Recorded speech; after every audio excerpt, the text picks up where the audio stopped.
This is actually an old video from when I did a cam upgrade on my 2000 wide glide. So I marked everything down, of course. You could see everything from new to old. What I did here, I was holding down the cam tensioners. They don't look too bad, but they're actually really brittle. You would look at it and it looks fine, but I went to touch it and it just started falling apart. So I went ahead and put pretty much all Screaming Eagle stuff. I just figured it was pretty good for a low upgrade. So here are the old cams. They still look good. You can see that tensioner right there on top. It looked pretty chewed up, and that was just from taking some pliers and trying to pull it back. It just started falling apart. So I'm glad I got in there to do it. The bike itself, I think at this point only had like 10,000 miles, but it is from the year 2000, so plastic's brittle.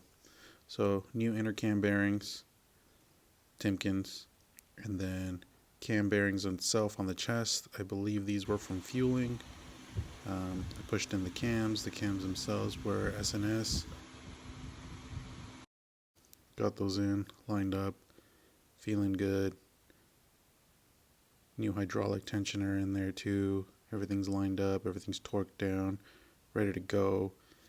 Plates themselves lined up, looking good. I couldn't find my bungee cord, so I used these rubber bands. Then I look up and there my bungee cords, using to hang up some tanks that I got at the swap meet. So here, it sounds pretty good. There's a little bit of ticking, but I thought it was alright. I said it was okay. Setting the RPMs here with my timing right. Got it a little high, I didn't want to go a little high. So it's been a while since I've done this. There's a lot more changes that I've done to the bike, but we'll see if I can throw up another video later.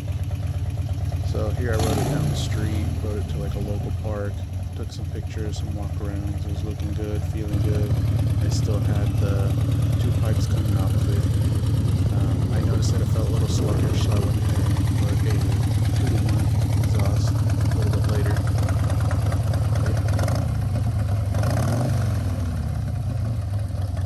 Several days later. So like always happens when you do something for the first time, something went wrong.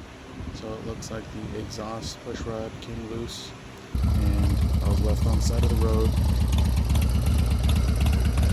I know I could have fixed it, pushing the wheel back and opening it up, but I was on my way to work and I just took the day off, towed the bike home, put it on the lift and fixed it all up. So here it is with 2-to-1 pipes, the Sun exhaust pipe. I believe it's called the Road Rage 3. The Greg looks good version. Actually picked it up from him over on like Laguna Beach or something. Pretty cool skateboard. So here actually that ticking went away after I got it all set up. So that's probably why it was ticking. Rode it around a little bit to town, to an Ace Hardware, and it was good.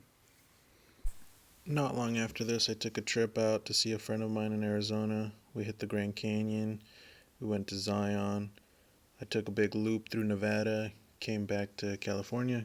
Once I got back, I did neck bearings on the bike, front motor mount, extended the front end 4 overs. I had to make the kickstand a little longer. I changed the headlight to a Lowrider S version I got at the swap meet, made it fit, looks cool, maybe not as bright, but it's cool.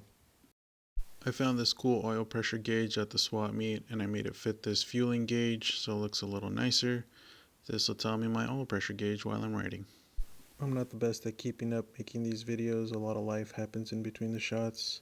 Sometimes that's good, sometimes that's bad. Hope you enjoyed watching this. If you have any questions, let me know. Follow me on Instagram. You'll probably see more stuff there anyways.